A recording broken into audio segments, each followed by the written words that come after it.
Hello, ഇന്ന് ഞാൻ എൻ്റെ വീട്ടിലാണേ. രാവിലെ തന്നെ വീടും പരിസരമൊക്കെ നോക്കാനായിട്ട് എണീച്ച് എൻ്റെ വീട്ടിലെ കിഴക്ക് വശം, അതായത് വീടിൻ്റെ ബാക്ക് സൈഡ് നല്ല തണലാണ്. ഇവിടെ ഒരുപാട് മരങ്ങളും ചെടികളും ഒക്കെ ഉണ്ട്.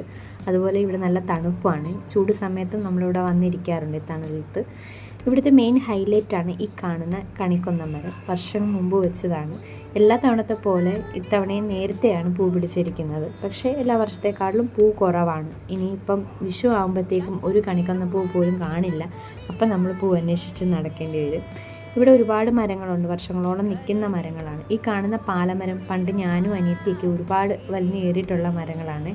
അതുപോലെ ഇവിടെ ഒരുപാട് കിളികളുണ്ട്. നല്ല കിളികളുടെ ശബ്ദങ്ങളാണ്, ചീവിയുടെയും കിളികളുടെയൊക്കെ ശബ്ദമാണ് ഈ കിഴക്കേശത്തോട്ട് എപ്പോൾ ഇറങ്ങിയാലും അടുത്തേക്ക് പോകുന്നുണ്ട്. ഇവിടെ അമ്മ ഒത്തിരി കൃഷി ചെയ്യാറുണ്ട്. പയറും പാവലും എല്ലാം കൃഷി ചെയ്യുന്നുണ്ട്. ആ കണ്ട ചെമ്പരത്തി ഞാൻ പണ്ട് സ്കൂളിൽ പഠിക്കുമ്പോൾ നട്ടതാണ്. ഇവിടെ എന്തിൻ്റെ ഒരു കൂടുണ്ട്, കീരിയുടെ ആണെന്ന് തോന്നുന്നു. ഇവിടെ കീരിയും പാമ്പും ഒക്കെ ഉണ്ട്. പിന്നെ പതിവ് പോലെ ചക്കയ്ക്ക് ക്ഷാമമില്ല. അപ്പോൾ ബൈ.